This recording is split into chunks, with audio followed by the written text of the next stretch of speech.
What is up? We're at that time of the podcast. We're talking fantasy football. And who better to come on than the OG when it comes to fantasy football talking with me than Fantasy Football Wishlist, a.k.a. Scotty. How you doing, my man? I'm doing awesome. But before we start, we have to take votes. Which hat is better backwards? Is it with the strap or without the strap? So at the end, we'll tally up the scores and see who wins. Well, here's the thing. I had a young lady come up to me multiple times in Nolo this past weekend and tell me it's better forward. And I'm not a forward wearing hat, but it's just, I don't know. Like, But is she telling you that to cover your face? That you got to find that out. We are Snapchat friends, so we're basically like married right now. So I would, yeah. You definitely put a ring on it. That's for sure. So, we're here to talk about some fantasy football running backs, but until we talk about that, you're rocking the football team t-shirt. How long is it going to take you to call them the Commanders? Oh, man. I'm going to call them the Redskins and then cut it out to the football team, to the Commanders, until they change their name in another 3 years when Dan Snyder sells the team. And, let's figure it out. But I just hope for a winning season. I mean, I don't care. You can call me whatever you want. Just win football. Win football. So you're doing something great this year. You have the Queen's Ransom League, which is an all-female league. Why don't you tell everyone, A, how you came up with the idea and what's going on with that? One, I think it's cool as hell to have females involved. I think fantasy sports in general is better with females involved. I really just wanted to put them on a stage. I wanted to get some, as being in the analyst realm of this for a couple of years. I met a couple people. We have over 500,000 followers in this group of 12 women. I made up a page on Instagram for them. It's the Queen's Ransom League. Just started, so it doesn't have many followers yet. But once we get the draft going, I just want to get females out there. I think more females need to be involved in fantasy sports. It makes it better for everyone.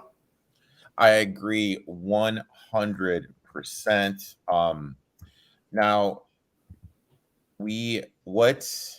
I can tell you this. I think my girls' dresses and salted pretzels, they're the early betting favorites. Those three women, especially Misty. Misty is quiet. She's quietly sharp. She's quietly sharp. Plus, she went to Michigan State, so that means she automatically is the head of the class in the group. And if you're not following them, you got to follow them. They have great personalities. They're definitely very colorful and very colorful. Dude, that's the word for them, because they're like in your face but not annoying. They get to the point. They're easy to you get drawn in. So I'm happy to have them in. I'm on their live stream every Tuesday for the last 10, giving out a betting pick. And they're very easy to talk to, and they just great group of gals. Let's dive right into these rankings. First pick. Who is your number 10 running back? My number 10 running back this year is Cam Akers. I think everybody is down on Cam Akers because of what happened at the end of last season. He tore his ACL in July, and then when he tried to come back, I think he's getting bashed over the head. That injury he took lasts 8 to 12 months for recovery time. He came back in 5. So he's in an awesome offense. He has elite talent. And what I love and what me and Eric connected with in the early years of our friendship is the coach has an offensive mindset. He's successful with his running backs, and they're in an explosive offense. I'm not scared of Darrell Henderson. No one's talking about Darrell Henderson because when he had the opportunity, I don't think he took it. So it's Cam Akers' backfield, and the opportunity he has, he made it into my top 10. I like Cam Akers. I've been pro Cam Akers for a while. My number 10, I'm going to Motown. I'm going DeAndre Swift. Lions greatly improved their offensive line. Campbell's been adamant he wants to run the ball, old school mind, control the clock. My worry with him, and I've been told I'm a Debbie Downer, is just the workload. You know what I mean? Like, just like, can he maintain the pounding over a whole season and get through it? Because he has an injury history. So that's my one worry with DeAndre Swift. Obviously in PPR, because he is such an active receiver, he'll have a little bit more value. But right now, to start it off with the Lions offensive line, when it was sneaky good, I have DeAndre Swift at 10. I love DeAndre Swift this year. I know you do. I know you do. Number 9, who you rocking with at number 9? The guy who gets no love, Nick Chubb.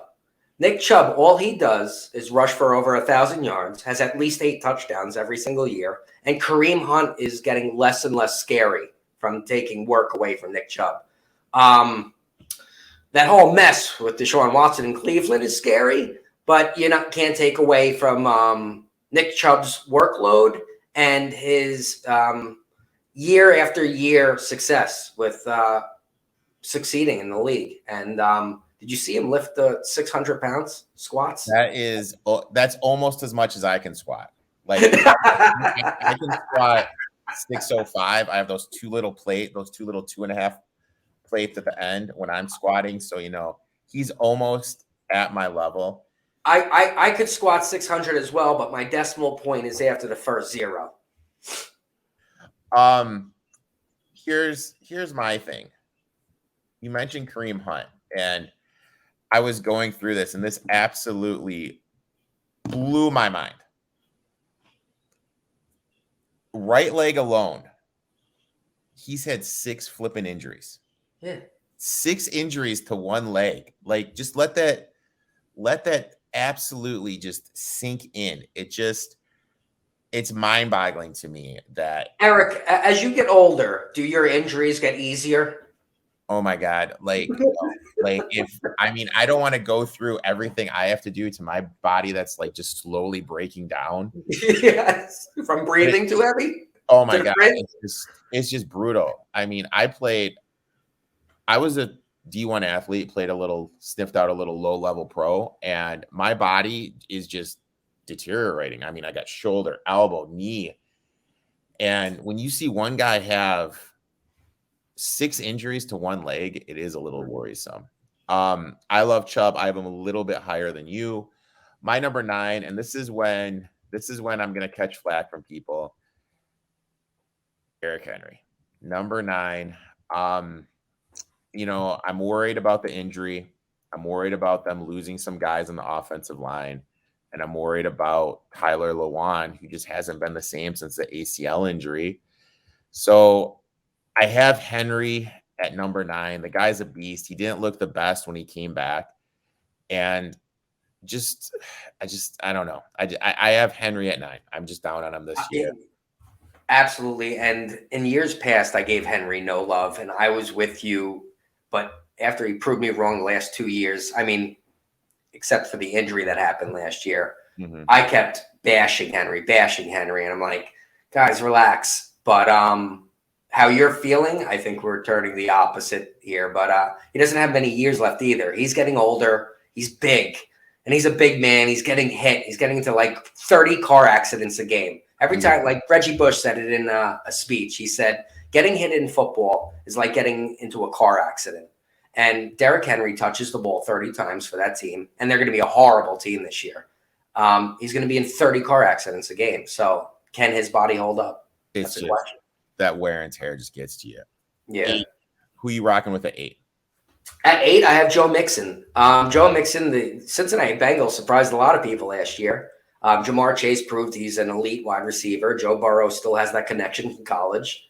I have him at 8 and not in like higher because I think Mixon reached his ceiling already. I think you know what you're going to get from Mixon. I don't think he's going to go higher than what he did last year. I think that's what I would expect this year too.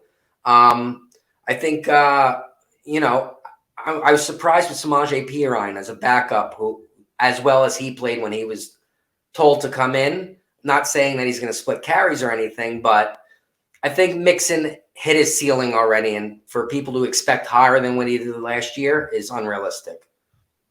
Oh, and their offensive line got incredibly better this year. Yeah. My 8 was your 9. I have Nick Chubb at 8. It's just absolutely insane how this guy just gets no love whatsoever. I think he's going to be a little bit more of a focal. I don't want this focal point I think he's going to get more love this year in the offense with what they're trying to do. He averaged an insane 5.1 yards per carry. He rushed for the second most yards, has a third most breakaway runs in the NFL, second highest breakaway rate, forced the fifth most missed tackles. Especially if Watson can't go, I think Stefanski is going to lean on Chubb a lot in those first 4, 6, 8, how many ever games that Watson is out for. So I really like Chubb. The one thing that worries me is we see Stefanski. I feel you got Chubb. He's averaging 5 yards a carry. Why aren't you using him more? That's the thing that just doesn't make sense. As much as everyone kisses Stefanski's ass, he does some weird things in my eyes. So because of that, I have him 8. But look, if I'm in the second round, as crazy as this sounds, and he's sitting there, I'm going to take him because at the end of the day, I found this really interesting. I was looking at the top 50 fantasy football scores for the last 6 years. On the average, only 10 of them are running backs. Right. So I think Chubb is a guy you can get at the end of the second round, at the beginning of the second round, end of the first. That's going to lead you to a championship. I like Chubb a lot. My question is Stefanski. That's why I have him a little lower compared to the rest. And you got to pick 3 running backs with your first 2 picks. I mean, I load up on running backs. I don't know why Chubb is such a boring pick too. And I'm guilty of that. I don't even have an answer for it. Like I'm at the end of the first round, and at the end of the first round picking Chubb is not a stupid move, but like it's like a boring pick. It's like picking an offensive lineman in the NFL draft. It's like the smart move, but like not the, wow, all right, I'm excited. That's what Nick Chubb is. If Watson ends up only missing, I'm saying only missing 6 to 8 games, and you're going to have Watson at the second half of the year, I bump Chubb up because Watson, with his ability to use his legs, is going to make more openings for Nick Chubb to find room. That's a good point because with Watson back there, they're going to use a lot more RPOs. So yeah. I don't know. It's just Stefanski, man. You know what I mean? Put the headset on, Eric. Put the headset on. Take over the line. It's Stefanski. And like one thing about Watson, and I mean, I've said this on a couple things, so those that are listening or watching, one of my good friends played in the NBA. One of my best friends in life played in the NBA. Multi-year career, won championships, the whole 9 yards, every level, college and pros.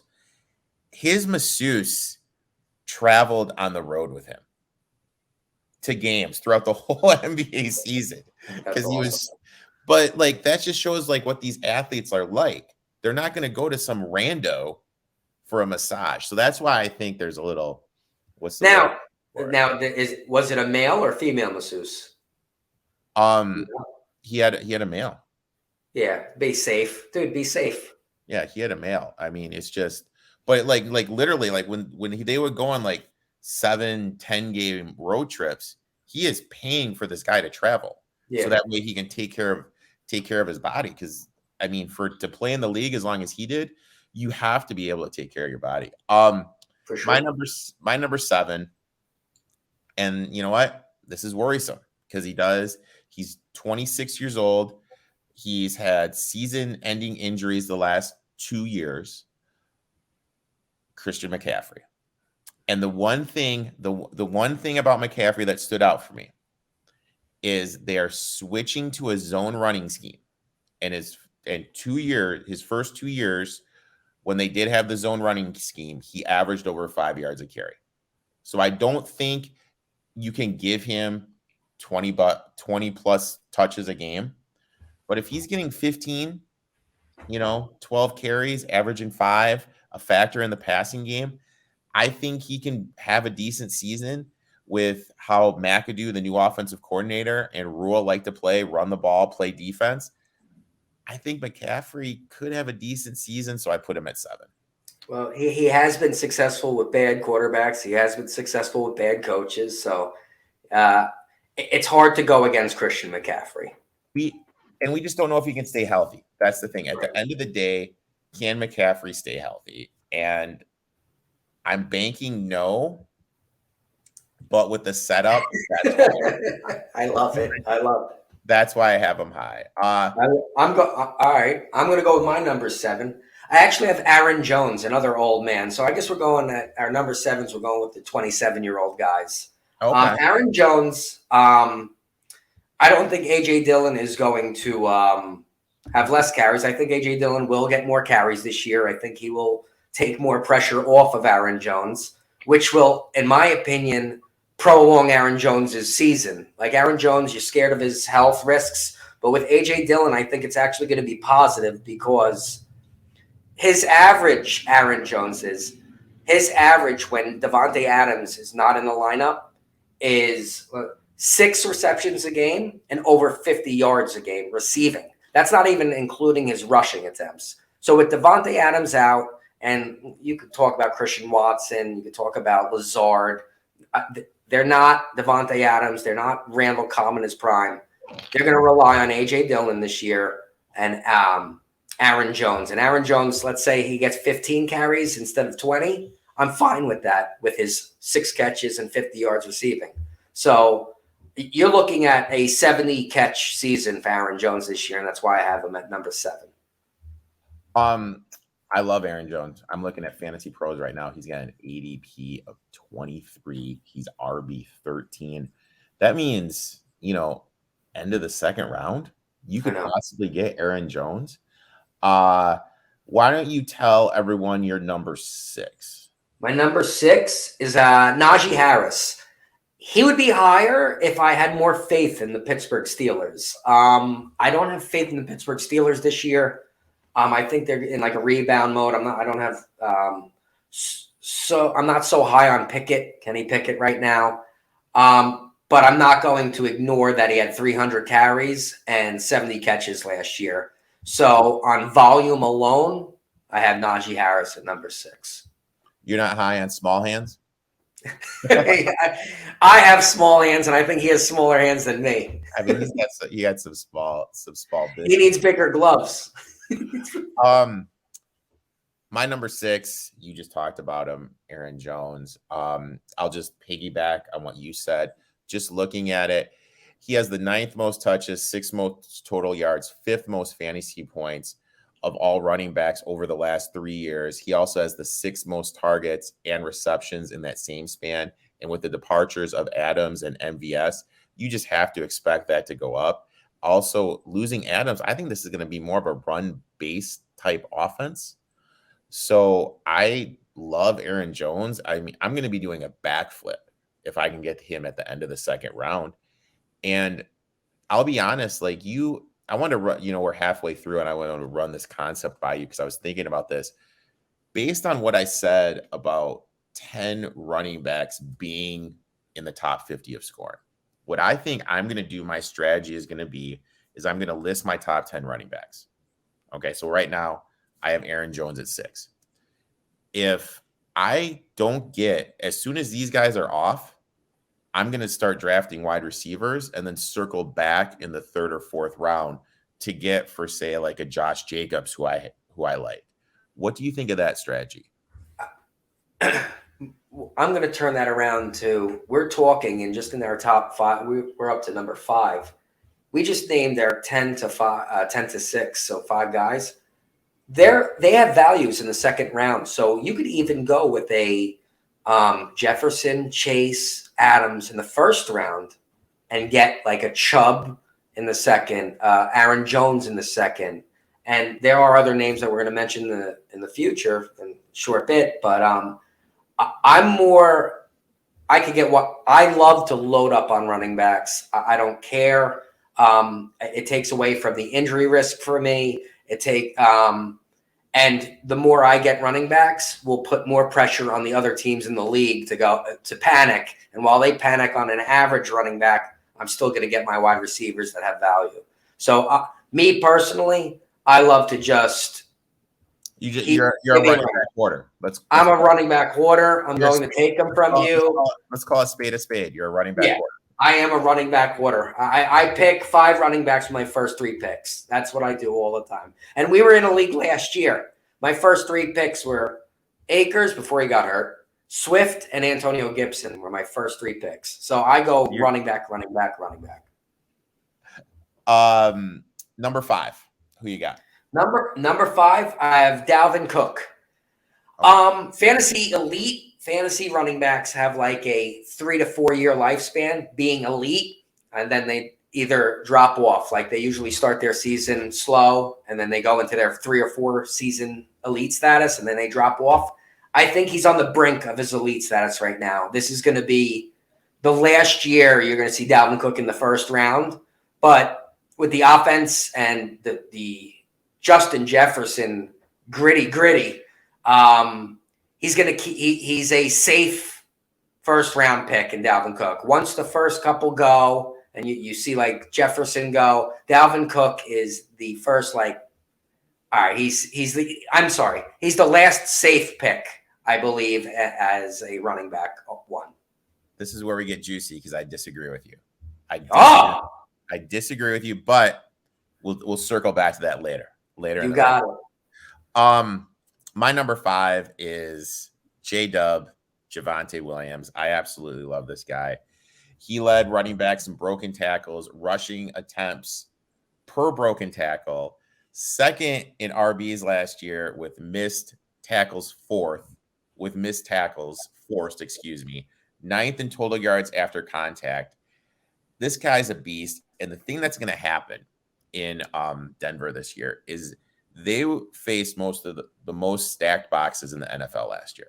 Now you have Russell Wilson back there. When that happens, he's going to audible out. So you're not going to be facing that many stacked boxes. Am I worried about the split time with Melvin Gordon? I am. But Melvin Gordon's 29 this year. And he's at the age where we start to see running backs deteriorate. I expect Williams to be the RB1, and I like him a lot this year, especially with Hackett coming in to be the new coach. I have Javonte as running back 5. Now I'm going to go to you went after my Cook, so I got to go after Javonte. So after the season ended last year, I had Javonte in my top 5 running backs for next year. Like I always try to predict a year ahead, see if you hit. I had Javonte as a top 5 running back, actually a top 5 pick for this year. When Melvin Gordon came back, he's 29 years old. I didn't realize how good Melvin Gordon played last year. And I know a year is a difference, but that scares me. And I love Javonte Williams. I think he's a top 3 running back in the league, especially with Russell Wilson at the quarterback. Melvin Gordon is just going to piss people off. Yeah, I don't know. Like, it's just, the talent's just there, and he does so much more, and he's younger. Yeah. I agree with you. Melvin Gordon is a thorn. He is a thorn in my side. So, number 4, who you rocking with? The guy playing in the best offense in football, Austin Eckler. Isaiah Spiller was a great draft pick by the Chargers. I think he's a great running back, Isaiah Spiller. But he's not going to take half the carries, or he's not going to take half the catches from Eckler. Eckler's still the man there, and they arguably have the best quarterback in the league. I'm not knocking Josh Allen. I'm not knocking Patrick Mahomes, but you're looking at 3 young, good quarterbacks, and Justin Herbert's one of them, as like absolutely elite and fun to watch for the next 10 years. And Austin Eckler, you're safe with him catching 50 balls. You're in a throwing offense, so they're not crowding the box. If Eckler could stay off the injury, just like any other running back, you're safe top 5 running back right there. I love Eckler. I'm a little bit higher than you. My number 4, I went with Najee Harris. And it's basically like, we want someone that's the clear-cut number 1 with no competition. We're talking about, he made some great points with Javonte and Melvin. With Najee, there's nobody else there. You know what I mean? So he's going to be there getting all the love. Mm-hmm. Last season, he played 84% of the snaps at running back. The next closest was David Montgomery at 75%. So, I mean, that's just how much he is there. Of course, Big Ben not being there. Big Ben averaged the league worst 6.8 yards per depth of target. So that means a lot of dink and dunk to Dante Johnson and Najee. So he's not going to get that many receptions, but just opportunity alone, that's why I have him as high as I have him, because he's going to be the only game in town. Matt Canada, their OC, he likes to run the pistol. You can't run the pistol and RPOs with Big Ben. So with mobile quarterbacks, I think there's going to be a little bit more RPO in the offense this year. So I don't like the Steelers that much. I bet them under 7.5 wins, but I got Najee Harris as running back 4. He's a workhorse. Yeah. He's a workhorse. You gotta bet on him just on volume alone. And I agree with you 1,000%. Who's your number 3? Number 3, and I'm not embarrassed to say this, and this is a little eye-opening, is DeAndre Swift. I think DeAndre Swift could actually end up being RB1 this year.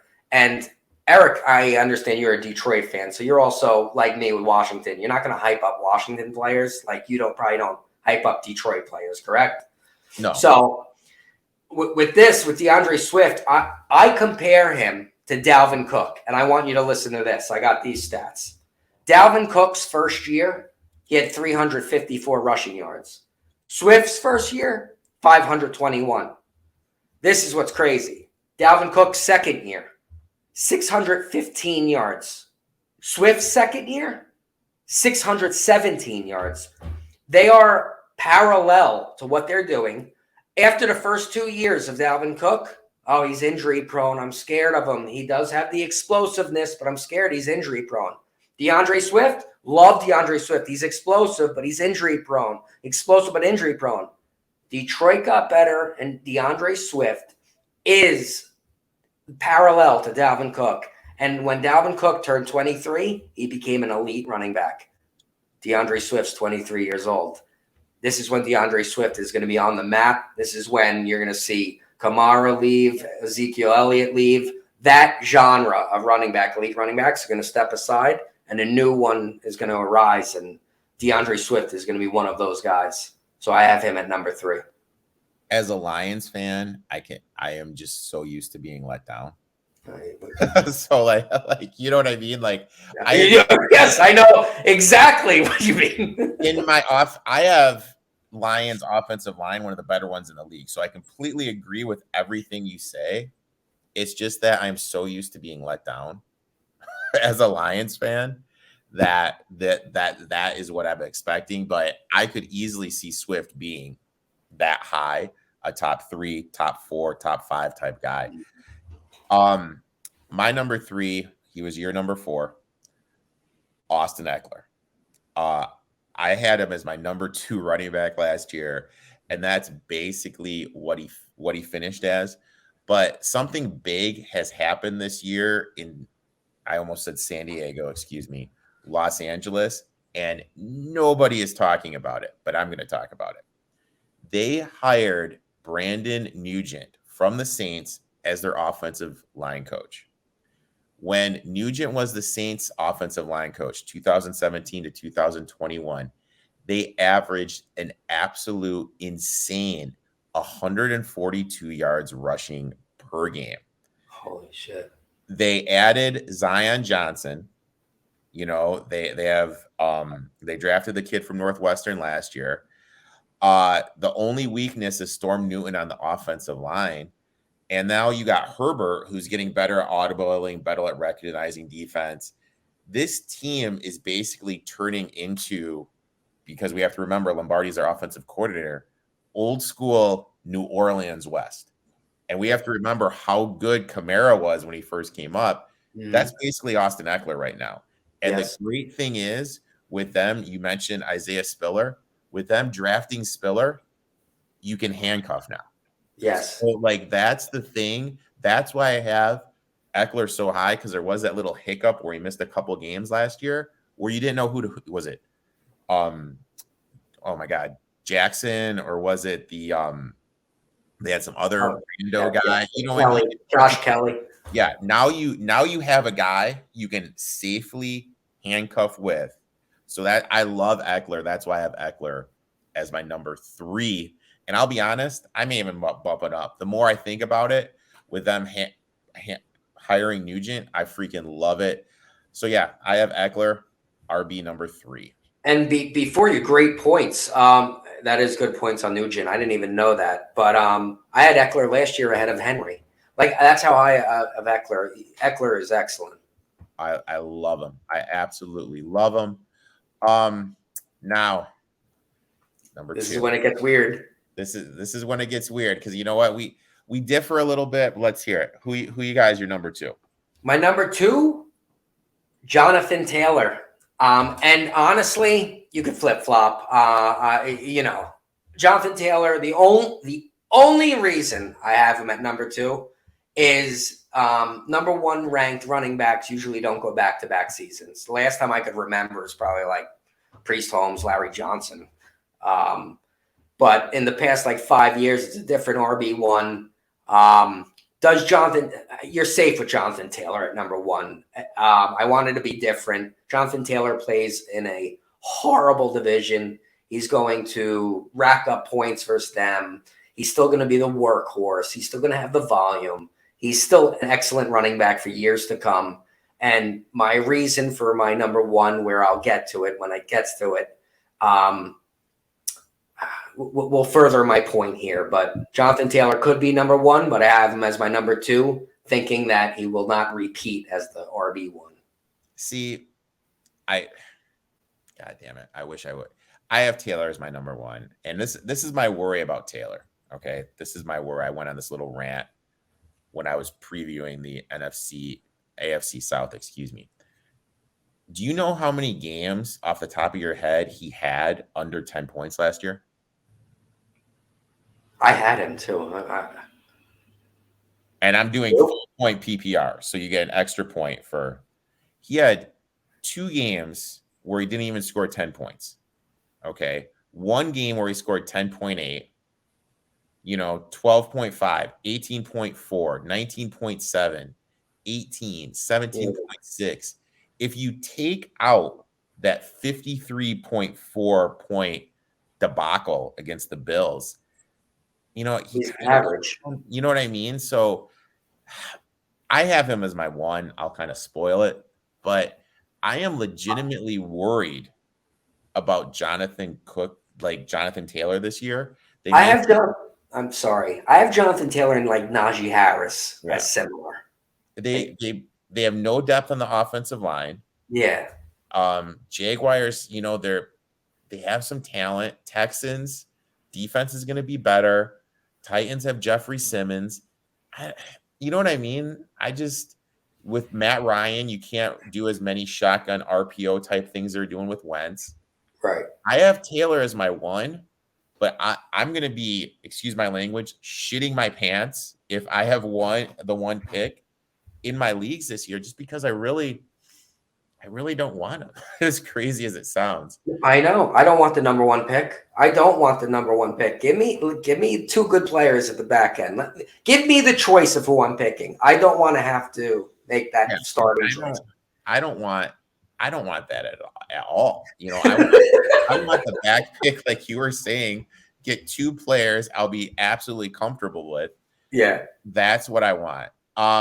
So I'll circle back. My number 2, and we're gonna differ here, is I put Joe Mixon. I put Joe Mixon as my number 2. Their offensive line, as you mentioned, has improved. The Bengals were only 20th in pass attempts last year. So it's not like they're running the ball.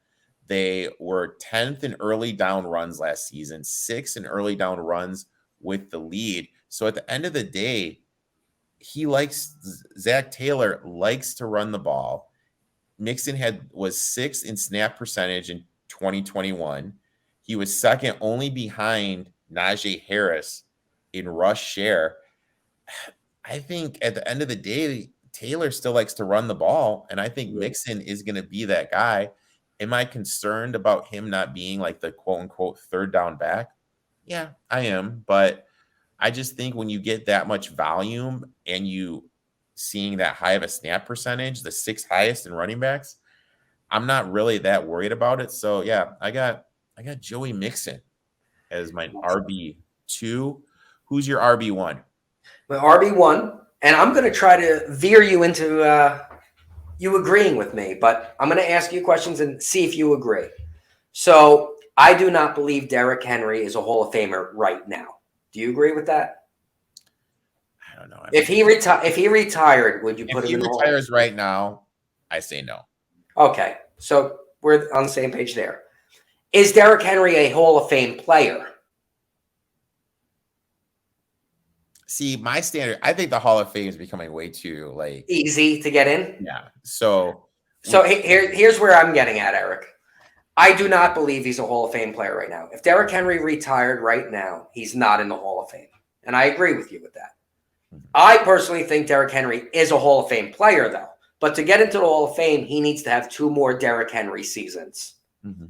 So he's my RB1 because I'm going to pick him in the middle of his Hall of Fame career because I'm banking on he's going to make the Hall of Fame.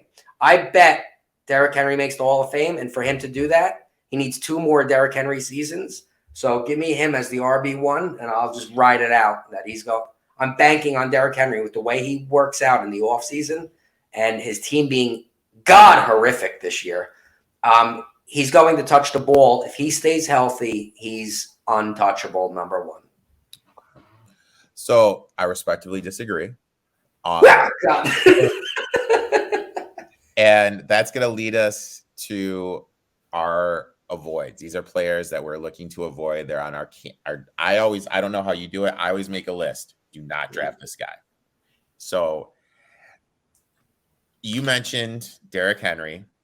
Why don't you tell us who as your RB1? Why don't you tell us who your who's one? The first guy I'm going to avoid is a guy that surprisingly was not in my top 10 if you did not catch it. Christian McCaffrey. Picking Christian McCaffrey in the first round is basically you asking for COVID to happen again. Instead, they're saying there's a new virus and it's called picking Christian McCaffrey in the first round. Stop picking Christian McCaffrey in the first round. Can he score 30 points a game? Absolutely. But the last time he played that way was in 2019. To put you in a better perspective, DeAndre Swift, who is injury prone, outscored CMC the last 2 seasons. So I'm not going to risk to get Christian McCaffrey, you got to pick him in the first round. I'm not using a first round pick on Christian McCaffrey because of his getting older and injuries all these years. And like I said, DeAndre Swift is considered injury prone, and he's outplaying Christian McCaffrey the last 2 years. And Christian McCaffrey is not playing on a good team. So Christian McCaffrey will not be on my team this year in any league. It just blows my mind how people are drafting him as RB3 right now. No, stop it. As someone that has had 2 seasons back to back be cut short because of injuries, he's just too much of a workload. I get it. I mentioned the offensive line stat, running behind zone and everything, but yeah, I just can't. I agree with you 100%. I can't endorse taking McCaffrey in the first round. McCaffrey in the second round, hey, that's a different story. But in the first round, no. My first avoid, and I hate it to do this to you. Do it. Derrick Henry. I disagree. He's coming off a major injury. He has a screw in his foot. Titans lost Roger Scaffold and Dan Quisenberry. They're starting interior guards, both of whom were top 13 according to PFF. Replacing him with Nate Davis, 33 PFF, and Aaron Brewer, 78 PFF. So they're not the best run blockers. A little worried about that. I mentioned Taylor Lewan hasn't been the same since the ACL injury. Maybe he'll come back. Maybe we'll see the Lewan pre-injury. But those big boys, knee injuries, always worry me. Plus, you mentioned the Titans being bad. No Fister at the tight end position. No AJ Brown, no Julio Jones. I think the Titans are just gonna be facing more stacked boxes this year. So I'm a little concerned about Derrick Henry. And I mentioned this crazy stat. He only played 8 games last year, and he was like 32nd he had 32 carries in the red zone, which was like 13th overall. It's just absurd how much the Titans lean on him. So I'm just not going to draft him. I could get burned, but with how my mind works, there's too many variables. Well, just to back up my point a little bit, Julio Jones didn't play last year for the Titans either. No, I'm joking. Injuries. I'm joking. My point is, like, if I'm a DC, I'm not worried about Westbrook, Akeem, or Westbrook. Oh. I'd be more worried about Julio. You know what I mean? So it's just like I'm busting balls. I'm going with. I truly do believe he's a Hall of Fame running back, and he's not a Hall of Famer right now. So I'm going to ride the wave, and you're going with the plus 144 on this bet. So who is second on your avoid? Alvin Kamara. Jail. I'm gonna phase what? Jail. Oh yeah, well that too. Even without First of all, Mark Ingram put him on the board at the end of your draft. He might go undrafted, but Alvin Kamara, since Drew Brees left, that first year I was like, he's still good. Let's give him a chance. Without Drew Brees, Alvin Kamara is an average running back at best. I would fade all the Saints. I would fade Michael Thomas too. That team is just a train wreck. And like Eric just said, he might be facing a suspension up to 6 games. So I'm avoiding Alvin Kamara at all costs. Yeah, I agree 100%. If you didn't take him, he'd be on my avoid list. Second, now don't get me wrong, I love Cam Akers. But I can't go against history. No running back has ever came back from Achilles and finished as a top 12 in fantasy football scoring the next season. Now, oh wow! Now, that's different than what happened to Jamal Charles. Jamal Charles didn't. I'm trying to remember next season though. It wasn't the next season. No, it wasn't the next season because he heard it kind of like because it was against that game against the Lions when he did it on the sidelines. Yeah, okay. Also, now this was crazy. The Rams ran behind Whitworth 23% of the time last year. That is the most ever. And he's gone replaced by Joe Notenblum, who's never been a starter in the league before. There is way too many questions for me to trust Akers. Great points. I would follow that lead. You know what I mean? I just can't. There's just too many questions. Now, don't get me wrong. I have a Cam Akers shirt. When he was coming out of Florida State, I had him as RB1. I am pro Cam Akers. And I hope to God I'm wrong. But when I just kind of sit back, I just can't. No, and to anybody that's listening to, go by history. When something like that happens, go by that trend. Don't go by your gut in that instance. Like usually if you're going between two players, then go with your gut. But if you have history behind it and what the points Eric's making, if it hasn't happened, go with the facts. Who's third on your avoid list? Fatty, Leonard Fournette. Basically, we were all shocked when the Jaguars were like, "Oh, we're trading Leonard Fournette." I was in my work van. I went, "Hold on, I got to check this again." The Jaguars gave up Leonard Fournette. I said, "Well, holy shit." So he must be a head case. Then he goes to Tom Brady, and Tom Brady keeps him in line. And I'm like, oh, Leonard Fournette, he rejuvenated his career. He's going to be a stud. I can't wait to pick Fournette. Then once Tom Brady probably retired, that went after the season or after the Super Bowl, he retired. Leonard Fournette went straight to a Waffle House. And I think he just ate about 40 waffles, dude. That guy is 260 pounds in camp, not only in one source. All the sources said they went to camp 260 pounds. And you deal with professional athletes, Eric. We're a month away from the NFL season. You have to get into training, and it takes time to get fit again and get back into shape. Not only does he have to get back into shape, he has to lose 40 pounds. I'm not banking on that, and there's a reason the Jaguars let him go because the guy's clearly a head case. Tom Brady had him for one season, kept him in line, which Tom Brady usually does. That's why he's a professional. But now that he's coming 40 pounds overweight, can't trust that, and he doesn't have enough time to lose it. So, bye-bye, Fournette. And just to piggyback what you said, They lost their center. They lost the guard. Um, Arians isn't there anymore. I think Arians really was the man behind the offense, not Leftwich. So there are a lot of concerns. But I will say this: he lives in New Orleans. I was in New Orleans for a weekend and I gained 10 pounds. So I mean, You get it. I get it, dude. Like that's a great How much is a plane flight to New Orleans? I'm starving. Oh my God. My next one, I'm going Dalvin Cook. And it's just availability. I want to be able to draft someone that's there for the playoffs, there for the semifinals, there for the championship game. He's never made it that far. He's always hurt. And this is like a key thing. Like you and I both agree in handcuffing. Now, forever, you could, okay, fine. Just get Alexander Madison. But the thing is the Vikings brought in Kevin O'Connell. O'Connell is switching. So they're not going to be strictly a zone scheme anymore. It's going to be more of a combo, a combination between power and zone runs. Madison has never ran anything but in a zone scheme. Oh. And we saw when Devontae Freeman was with the Falcons, okay? And the Falcons switched from a zone running scheme to a power scheme. Freeman, he just fell off the face of the earth because he was just running straight ahead because he didn't know what to do.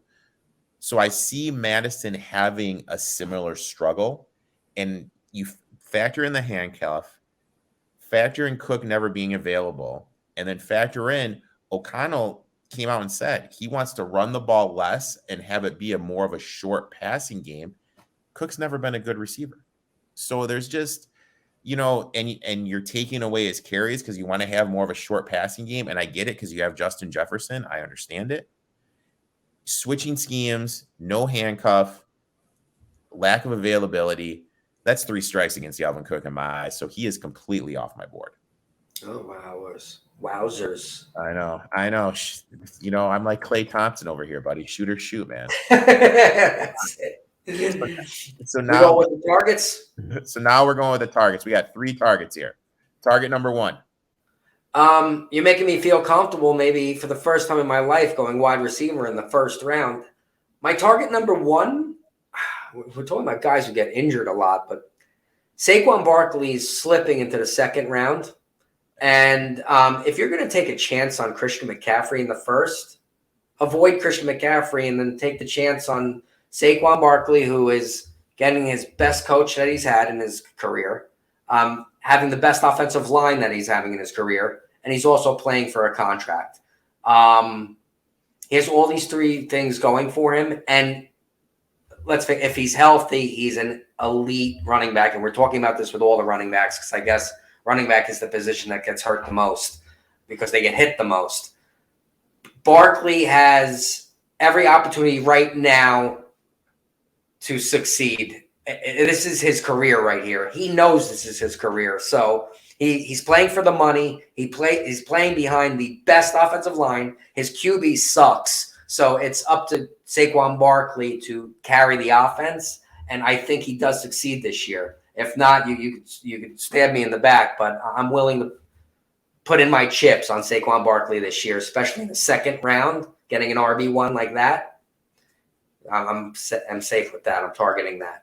And just to piggyback one thing you've said, if you just look at all the running backs that have been in a Brian DeBoer system, they've all overachieved their fantasy football expectation. So right. I like Barkley a lot. My next one, I'm going to the local kid. For those who don't know, I'm in the Chicagoland area. Going to a little David Montgomery. Bears are shifting to a zone blocking scheme. Montgomery averages almost a whole yard better running zone runs compared to non-zone runs in his tenure in the league. They'll be running a little bit more RPOs this year with Fields that will freeze the linebacker, open up more lanes. Plus, they hired Chris Morgan as their offensive line coach. Chris Morgan has a history of going to places and improving their offensive lines and making them finish a little bit better. Over the last 3 seasons, Montgomery 5th most touches, 9th most total yards, 11th most fantasy points. I like Montgomery here. I mean, heck, his ADP, according to Fantasy Pros right now, he's RB 19, 35th overall. This is the guy in the 3rd round that I absolutely love. David Montgomery is the Nick Chubb of the third round. He's the guy who just continually puts up numbers constantly, and he's reliable, and he doesn't get hurt, and he just plays and plays and puts up the 15 points, 15 points, 15 points. He's not throwing you to the 30-point game, but I'll give you 15, dude. I'll give you 15, 15, 15. And people are bored to pick David Montgomery, and he's a safe bet. I love David Montgomery. I absolutely love him too. Who's your next target? My next target is Ronald Jones. I think Ronald Jones is the best RB2 the Chiefs have had in the last, since Damian Williams, I guess, since he got hurt. He's better than Darrell Williams. Hilaire is proving he's not a workhorse running back. I don't think Hilaire's good. He can't break tackles. He's not a goal line rusher. Ronald Jones, it might bore people, might surprise people, and people might think he's been in the league for 10 years. He's only 24 years old. He can catch the ball out of the backfield. And with opportunity with Andy Reid, and we've spoken about this before, Andy Reid excels with running backs. And in the past 2 or 3 years, it seems like the backup running back for the Chiefs is putting up the numbers over Hilaire since Hilaire's been drafted. And I think it's going to be an even what's the word I'm looking for? The carries. They're going to split carries. So getting Ronald Jones, who's basically getting undrafted, and having a guy who literally will be your RB4, I'm targeting Ronald Jones at the end of the draft where people are just going, who do we pick? I'm picking Ronald Jones comfortably, splitting in the Chiefs offense. I love Rojo this season. Just to piggyback one more thing you said, Chiefs have a sneaky good offensive line. Their defense isn't going to be as good. Mm-hmm. It wouldn't surprise me if they grind out a little bit more. And Hilaire's shown that he can't run in between the tackles. Something I said when they drafted him, no big deal. But, and Rojo can pass pro. Yes. You know what I mean? He just can do a lot more. So I freaking love Rojo this year. And people think he's older than he is because you talk about him all the time. He's only 24. It's crazy. He seems like he's been around in the league forever. Right. My next one is Damian Harris.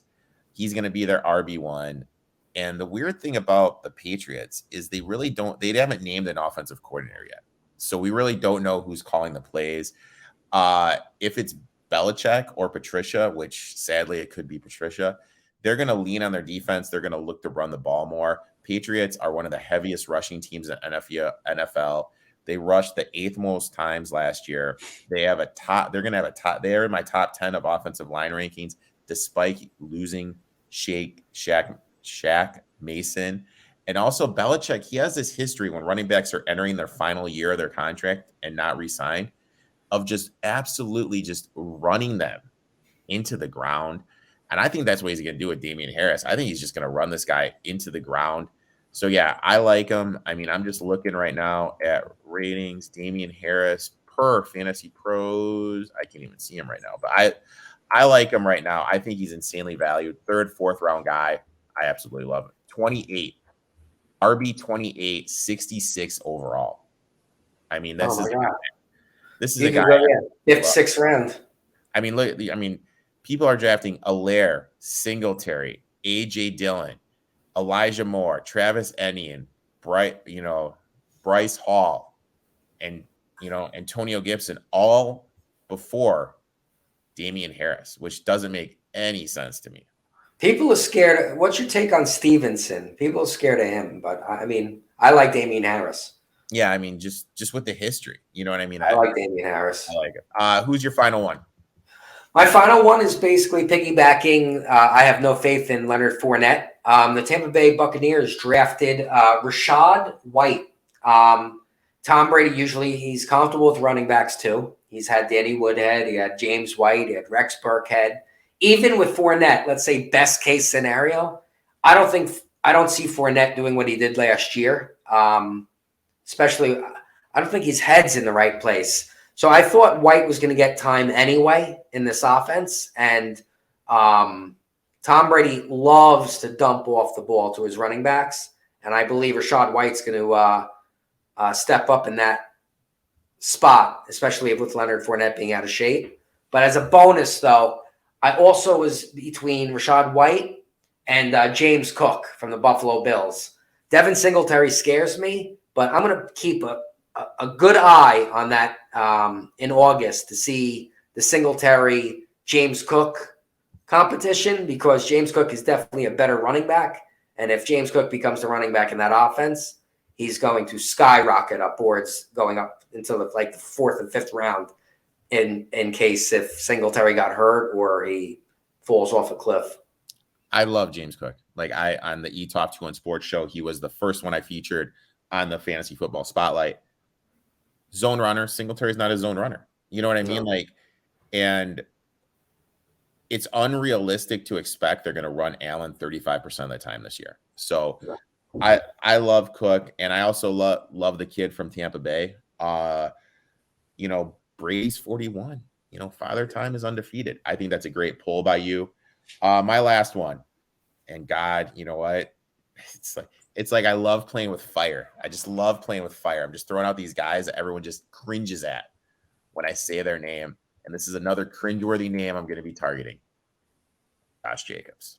Let them cringe at us, Eric. And before you go, Eric, I love Josh Jacobs this year. I love Josh Jacobs this year, and you're picking guys that people are bored to draft, but he is performing. He just performs. I would take him and David Montgomery as my running backs. Nothing motivates people more than money. Am I correct? Go for it. He's 24 playing for a big contract next season. That's all you need to know.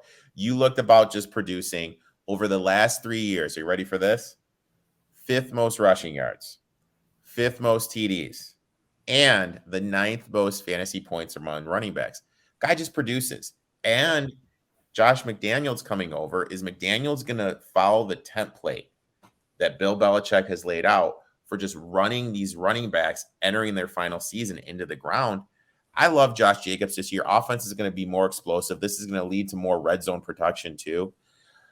Yeah, Josh Jacobs. I mean, I'm looking at it right now per Fantasy Pros. He is, oh my God, look at this. He is RB18. Montgomery's RB19. I mean, that's just, these are two guys I would absolutely just love if they were my starting backfield. And this is realistic. If you're at the back end of the first round, you could go Devontae Adams, Stephon Diggs, comes back around, Montgomery, Josh Jacobs. You would have Josh Jacobs, David Montgomery, Stephon Diggs, and Devontae Adams. That's a loaded team.